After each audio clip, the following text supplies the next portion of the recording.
আমার প্রিয় ছাত্রছাত্রীরা, সোমনাথদার কোচিং সেন্টারে তোমাদের সবাইকে স্বাগত। আজকের এই ভিডিওতে থাকছে তোমাদের পরিমিতি লম্ব বৃত্তাকার চোঙের টপ 3 অঙ্ক। তোমরা আমাকে অনেকেই কমেন্ট করেছে যে লম্ব বৃত্তাকার চোঙ থেকে 3খানা বা 4খানা মোস্ট ইম্পর্টেন্ট অঙ্ক করে দিতে। আমি কিন্তু 3খানা মোস্ট ইম্পর্টেন্ট অঙ্ক এই ভিডিওতে করে দিচ্ছি। তোমরা প্রত্যেকেই জানো তোমাদের এই পরিমিতি থেকে প্রায় 25 নম্বর থাকবে। তার মধ্যে 4 4 16 4টে অধ্যায় তোমাদের আছে। আয়তঘনক আছে, গোলক আছে, শঙ্কু আছে, লম্ব বৃত্তাকার চোঙ আছে। এই 4টে অধ্যায় থেকে 4টে কিন্তু বড় অঙ্ক থাকবে। 2 নম্বর 1 নম্বর মিলিয়ে 25 নম্বর।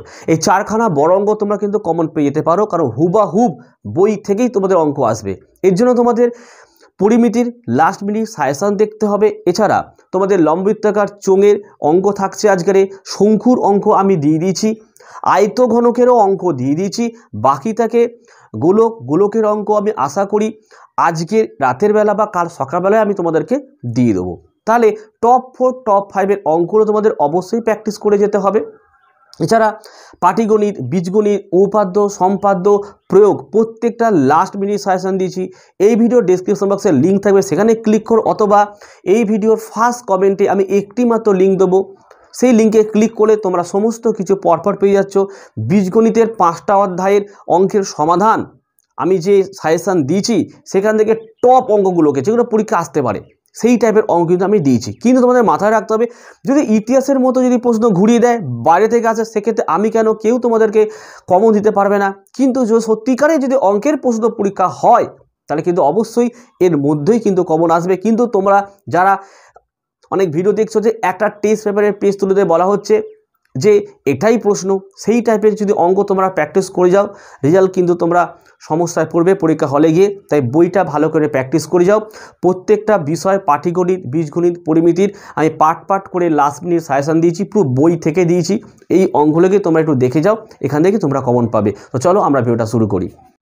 কোষে থেকে 8 এই অধ্যায় থেকে আমি 3টে অঙ্ক তোমাদের করাচ্ছি। একটা হচ্ছে 5 নম্বরের অঙ্ক, একটা হচ্ছে 9 নম্বরের অঙ্ক, এবং আরেকটি হচ্ছে 15 নম্বরের অঙ্ক। দেখো এই 3টে অঙ্কই তোমাদের এবিটিএ টেস্ট পেপার এবং পর্ষদের টেস্ট পেপারে কিন্তু ম্যাক্সিমাম এসেছে। টপ 3 আমি এখান থেকে অঙ্ক করাচ্ছি। দেখো তোমাদের যদি প্রশ্ন ইতিহাসের মতো হয় তাহলে সেক্ষেত্রে আমাদের তো কিছু করার নেই, কিন্তু যদি অঙ্কের মতো প্রশ্ন হয় অবশ্যই 3টে অঙ্কের মধ্যে একটি অঙ্ক তোমাদের কিন্তু পরীক্ষা আসতে পারে। তো চলো আমরা প্রথমে 5-এর দাগের অঙ্কটি করে নিই। তাহলে আমরা প্রথমে 5-এর দাগের অঙ্কটি করে নেব। 2.8 ডেসিমিটার দৈর্ঘ্যের অন্তর ব্যাস বিশিষ্ট এবং 7.5 ডেসিমিটার লম্বা একটি জ্বালানি গ্যাস সিলিন্ডারে 15.015 কিলোগ্রাম গ্যাস থাকলে প্রতি ঘন ডেসিমিটার গ্যাসের ওজন হিসাব করে লিখি। অঙ্কটা সোজা হলেও কিন্তু ভালো অঙ্ক, এবং যদি ইজি প্রশ্ন হয় এই টাইপের অঙ্ক কিন্তু আসতে পারে। তো চলো অঙ্কটা আমরা শুরু করি। তাহলে আমাদের অঙ্কটা হচ্ছে কিন্তু 5-এর দাগের অঙ্ক। অঙ্কটা ভালো করে কিন্তু পড়বে। তাহলে 2.8 ডেসিমিটার দৈর্ঘ্যের অন্তর ব্যাস বিশিষ্ট এবং 7.5 ডেসিমিটার লম্ব একটি জ্বালানি গ্যাস সিলিন্ডারে এত কিলোগ্রাম গ্যাস থাকলে, তাহলে গ্যাস সিলিন্ডারে গ্যাস আছে। দেখো গ্যাস সিলিন্ডারে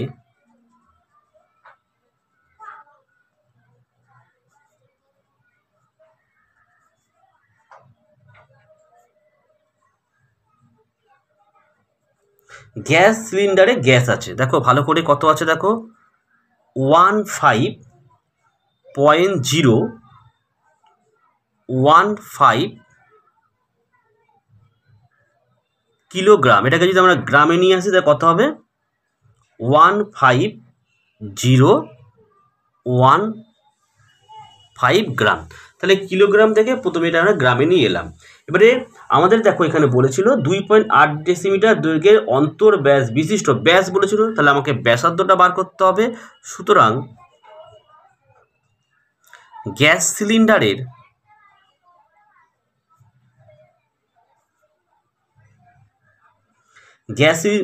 ব্যাসার্ধ বার করলাম। দেখো ব্যাসার্ধ, তাহলে আমরা কি করব, ব্যাসকে যদি আমরা 2 দিয়ে ভাগ করে দিই তাহলে কিন্তু আমরা ব্যাসার্ধ পেয়ে যাব। তাহলে কত হলো? 1.4 ডেসিমিটার হয়েছে। এবারে গ্যাস সিলিন্ডারের আয়তন, সুতরাং গ্যাস সিলিন্ডারের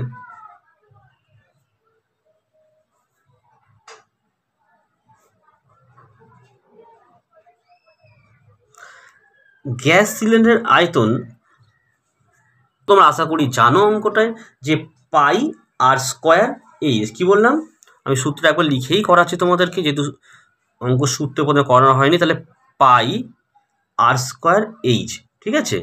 তাহলে পাইয়ের মানটা এখানে কত, পাইটা আমরা বসিয়ে দিলাম। আচ্ছা, আর মানে হচ্ছে দেখো 1.4 তার হোল স্কোয়ার, আর উচ্চ দেখো বইতেই রয়েছে 7.5। আর যেহেতু আয়তন বলেছে, এখানে তোমাদের কিন্তু এককটাকে লিখতে হবে আগে, ঘন একক, এখানে লিখবে ঘন ডেসিমিটার। ওকে, আচ্ছা, তাহলে এখান দিয়ে আমার অঙ্কটা বার করতে হবে। দেখো এখানে পাই মানে দেখো 22/7, তাহলে 22/7টা আমি লিখে দিলাম, ইন্টু 1.4 মানে হচ্ছে 14, 14 স্কোয়ার করলে 196, আর পয়েন্টের জন্য একটা মানে 10-এর স্কোয়ার মানে আমাদের নিচে 100 বসলো, এখানে 75 লিখবো আমি, আর এই পয়েন্টের জন্য একটা 1 আর 1 ঘরের জন্য একটা 0। এটাকে আমাদের কাটাকুটি করতে পারলেই মোটামুটি অঙ্কটা প্রায় হয়ে যাবে। তাহলে এবারে অঙ্কটাকে কীভাবে কাটাকুটি করতে হয় সেটা দেখা যাক। আমরা দেখো 25 দেখালে 3×25 হচ্ছে 75, 4×25 হচ্ছে 100। এবারে আমরা এটাকে কাটাকুটি করব। দেখো 196 দিয়ে, তাহলে 4 4 16 বার হলো, আর বিয়োগ করলে 5, না 4 4 16, আর 19 থেকে 3 বিয়োগ করলে 3, 36, 4 নং হলো আমাদের 36, আর এটা হচ্ছে 7 7 49। তাহলে উপরে দাঁড়াচ্ছে আমার কত, দেখো 22 × 7 আর ইন্টু 3, যদি আমরা গুণ করি 3 7 21, আর 21কে 22 দিয়ে গুণ করলে 21, মানে 22 দিয়ে গুণ করলে 2 1 2, এখানে 6 আর 4, 462, আর নিচে কত দেখো 10 রয়েছে। তাহলে ভাগ করলে হচ্ছে আমাদের 46.2 ঘন ডেসিমিটার হয়েছে। এবার আমাদের কী বার করতে হবে, প্রতি ঘন ডেসিমিটার গ্যাসের ওজন। তো সুতরাং দেখো প্রতি ঘন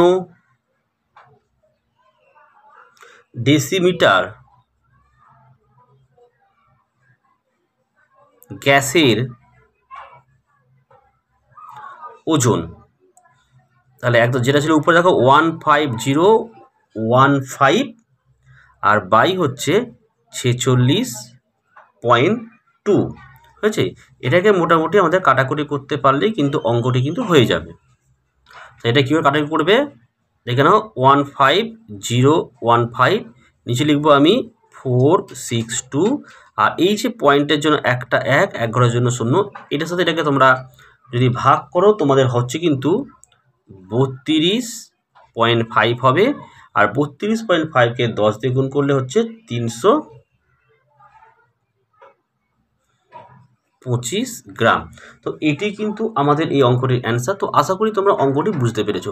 তো চলো এবারে আমাদের পরের অঙ্কটি ছিল 9 নম্বর অঙ্ক, যেটা কিন্তু পরীক্ষা আসার মতো একটি অঙ্ক, ঠিক আছে। তো চলো অঙ্কটা আমরা পড়ে নিই একবার। দেখো 9 নম্বরের অঙ্কটা কিন্তু তোমাদের পর্ষদের টেস্ট পেপারে বেশ অনেকবারে রয়েছে। তো অঙ্কটিকে দেখো, বলছে 7 সেমি ব্যাসের একটি লম্বা গ্যাস জারে কিছু জল আছে, ঠিক আছে। 7 সেমি ব্যাসের একটি লম্বা গ্যাস জারে কিছু জলে, কতটা জল আছে কিন্তু অঙ্কতে বলা হয়নি। যে ওই জলে যদি 5.6 সেমি দৈর্ঘ্যের ব্যাসের 5 সেমি লম্বা একটি নিডের লোহার লম্ববৃত্তাকার চোঙাকৃতির টুকরো সম্পূর্ণ ডোবানো হয়, তবে জলতল কতটুকু উপরে উঠবে হিসাব করে লিখি। তো চলো অঙ্কটা আমরা করে নিই। তো দেখো তোমরা অঙ্কটিকে প্রথমে এইভাবে করবে, যে গ্যাস জারের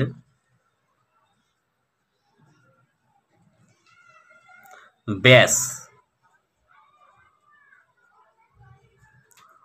7 সেমি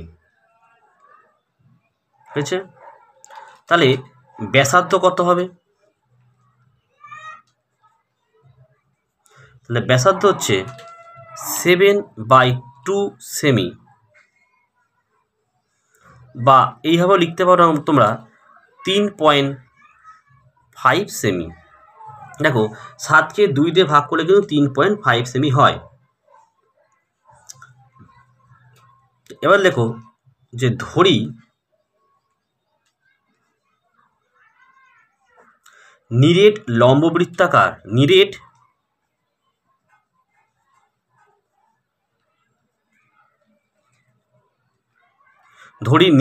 লম্ববৃত্তাকার চোঙটি ডোবানোর পর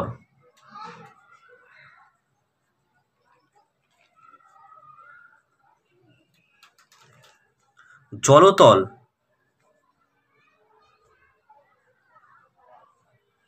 এই সেমি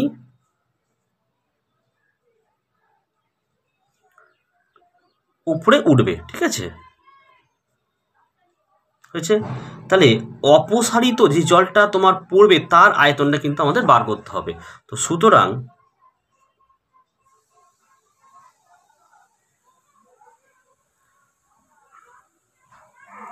অপসারিত জলের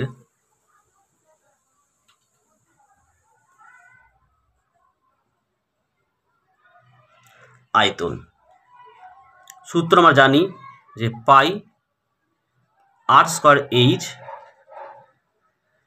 ঘন সেমি। তো এখানে পায়ের মানটা হচ্ছে আমাদের 22/7, আর এর মান আমরা জানি 3.5, তাই 3.5 লিখে তার হোল স্কোয়ার এইচটাকে লিখে দিলাম। এখানে তোমরা কিন্তু অবশ্যই এককগুলোকে লিখতে হবে, অর্থাৎ ঘন সেমি। পরের স্টেপ দেখো 22/7 লাগলাম, 3.5 আমরা এটাকে 35 করলাম, নিচে 10, এবং যেহেতু স্কোয়ার আছে বলে আমরা দুবার লিখে দিলাম 35/10 ইন্টু এইচ ঘন সেমি। আশা করি তোমাদের এইটুকুনি বুঝতে কোনো অসুবিধা হয়নি। তো দেখো এবারে দেখো বলা আছে নিরেট লম্ববৃত্তাকার চোঙের ব্যাস। দেখো লিখছে এখানটা আছে, সুতরাং নিরেট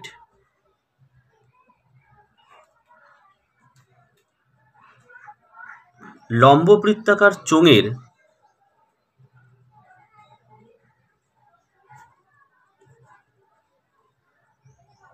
ব্যাস হচ্ছে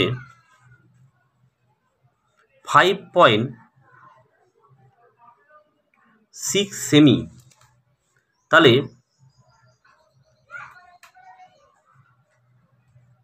ব্যাসার্ধ কি লিখবে r/2, অর্থাৎ 5.6/2 সমান 2.8 সেমি। আর এখানে দেখো উচ্চতা কিন্তু আমাদের অঙ্কেতে বলেছে, উচ্চতা হচ্ছে আমাদের 5 সেমি। দেখো এরপরে তোমার লিখবে এইভাবে, দেখো নিরেট লম্ববৃত্তাকার চোঙের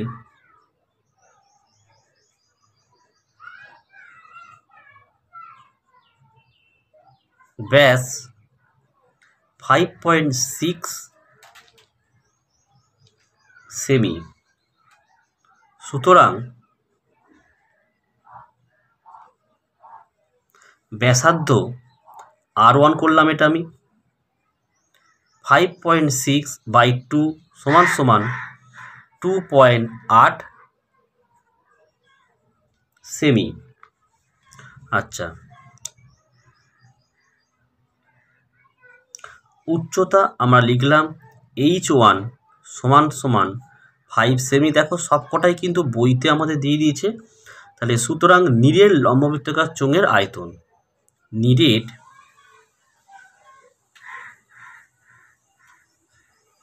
লম্ববৃত্তাকার চোঙের আয়তন আমরা জানি প্রত্যেক আয়তনটা পাই আর স্কয়ার এইচ, তাই তো। এখানে এককটা অবশ্যই লিখবে ঘন সেমি। দেখো আমরা প্রত্যেকে জানি এখানে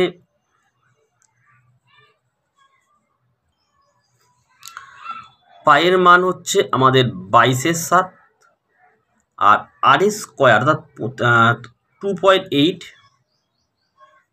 তার হোল স্কোয়ার ইন্টু 5 ঘন সেমি। এখানে আমরা কি করব দেখো, 22/7 দিলাম, 28/10 পয়েন্টের জন্য একটা 0 ইন্টু 28/10 ইন্টু 5 হয়েছে। এ দিয়ে লাগলাম। এবার শর্তানুসারে লিখব। শর্তানুসারে আমাদের আগের পেজে যে মানটা বেরিয়েছিল সেটা ছিল দেখো 22/7 ছিল আর ছিল 35/10 দুবার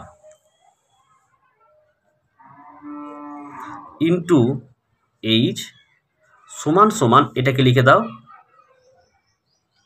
22/7 ইন্টু 28/10 ইন্টু 28/10 ইন্টু 5।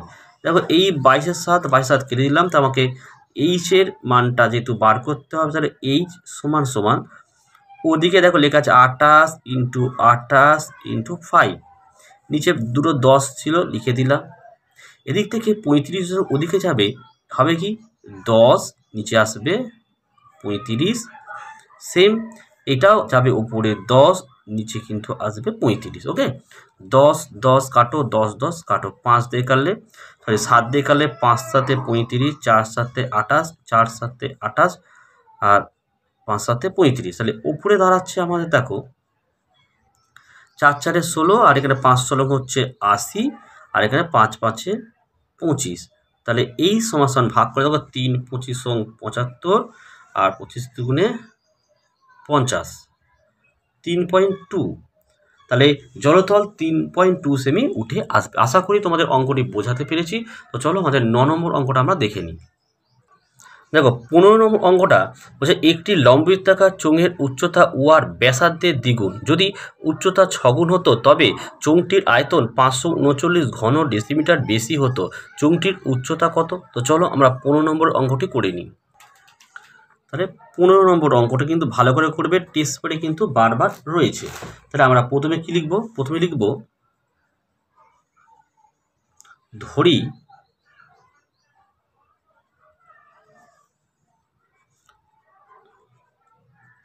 লম্ববৃত্তাকার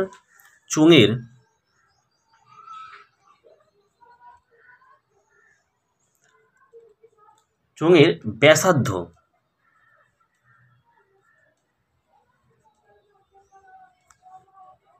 আর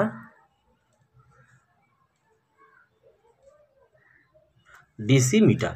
ঠিক আছে, তাহলে চোঙটির উচ্চতা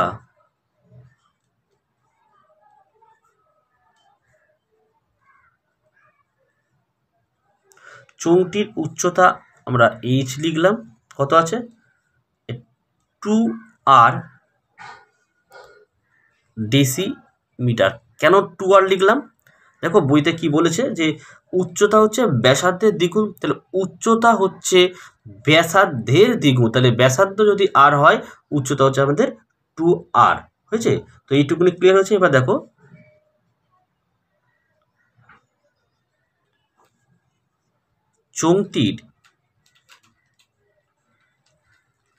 চোঙটির আয়তন কি জানো তোমরা? সূত্র আশা করি জানো, পাই আর স্কয়ার এইচ, পাই আর স্কয়ার এইচ, তাই তো,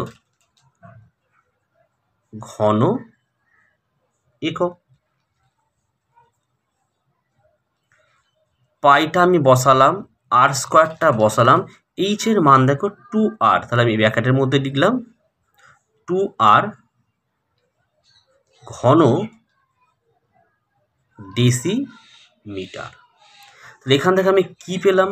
আমি এখানে পেলাম 2 পাই আর কিউব পেয়ে গেলাম, 2 বসে গেল, পাইটা বসে গেল, আর স্কোয়ার আর আর হচ্ছে আর কিউব ঘন ডেসিমিটার।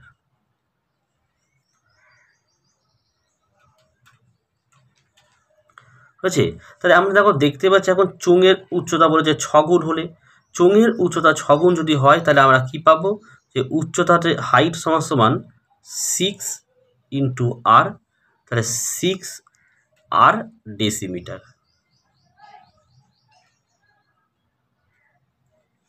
ওকে, এবারে সুতরাং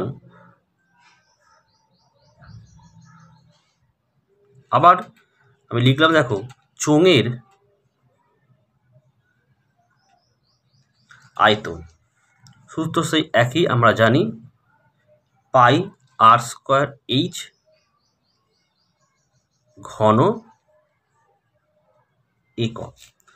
তো দেখো এখানে পাই আর স্কোয়ার এইচ মানে পাই আর স্কোয়ার লিখে দিলাম, এখানে এইচ এর মানটা আমরা পেলাম 6 আর, তাই না? তাই 6 আরটাকে লিখলাম, তাহলে এখানে কি পেলাম দেখো 6 পাই আর কিউব ঘন ডেসিমিটার। এখানে পেলাম আমরা 2 পাই আর কিউব, এখানে পেলাম আমরা 6 পাই আর কিউব। দেখো দুটো মান পেয়েছি, তাহলে এটাকে আমরা দুটোকে আমরা সমান সমান করবো। এবার লিখবো আমরা শর্তানুসারে।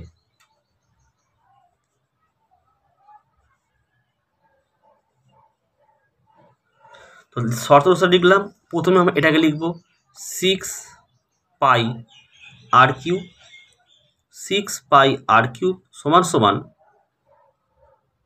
2 পাই আর কিউব প্লাস বই দেখে নাও 539 রয়েছে, তাই না? তাহলে এবারে আমরা অঙ্কটি কি করবো, দেখো এখানে 6 পাই আছে, এখানে 2 পাই আর কিউব আছে। যদি এই অংশটা পুরোটাই যদি আমরা এদিকে নিয়ে আসতাম তাহলে কি দাঁড়াতো বলো তো, 6 পাই থেকে যদি 2 পাই চলে যায় তাহলে 4 পাই থাকে, 4 পাই আর কিউব থাকে, তাহলে আমরা সঠিক করতে পারি এটা যে 4 পাই আর কিউব। একটা লাইন আমরা করলাম না, একটু সঠিক করে দিলাম 539। তাহলে আর কিউব সমান সমান 539, তাই তো 539, আর বাই হচ্ছে 4 পাই। তাহলে আর কিউব সমান সমান 539, আর এখানে লিখব 4 ইন্টু 22/7, তাহলে আর কিউব সমান সমান 539, আর 22 দুগুণে 44, 44/7 ইন্টু হলে তাহলে না 88 হলো, তাহলে 7/88। তো এবার দেখো তোমাদের কাটাকুটিটা করে নিতে হবে। তাহলে আর কিউব সমান সমান 88-র সাথে এটাকে তোমাদের ভাগ করতে হবে। ভাগ করে দেখো তোমাদের হবে এখানে হচ্ছে তোমার 6.125, এটাকে গুণ করো, 5 7 35, তাহলে এখানে হলো 5 হলো আর 7 হলো 8 2 4, আর 3 ঘর পরে হচ্ছে পয়েন্ট, অর্থাৎ 42.875। তো 42.875। আর যদি আমরা কিউব করি তাহলে আর সমান সমান কিন্তু অ্যাকচুয়ালি হয় এটা 3.5 হোল কিউব, তাহলে আর সমান সমান 3.5। এখানেও তোমাদের কিউবটাই রাখতে হবে, কিউব কেটে গেলে আর এর মানটা আমরা 3.5 পেলাম। তাহলে ব্যাসার্ধ কিন্তু পেলাম আমরা 3.5, হয়েছে। আর সুতরাং অঙ্কটা কিন্তু টাপই রয়েছে। উচ্চতা 2r ডেসিমিটার, তাহলে 2 ইন্টু 3.7, তাহলে 7 ডেসিমিটার। তো এই ছিল তোমাদের 3টি অঙ্ক। তাহলে ভিডিওটি ভালো লাগলে একটি লাইক দেবে, চ্যানেলে নতুন হলে চ্যানেলটিকে সাবস্ক্রাইব করে পাশে থাকা বেল আইকন প্রেস করে অল নোটিফিকেশনটাকে অন করে দেবে, যাতে আমি যখনই কোনো ভিডিও আপলোড করি সর্বপ্রথম তোমার কাছে পৌঁছে যায়। তাহলে আজকের ভিডিওটি আমি এখানে শেষ করলাম। তোমরা প্রত্যেকে ভালো থেকো এবং সুস্থ থেকো।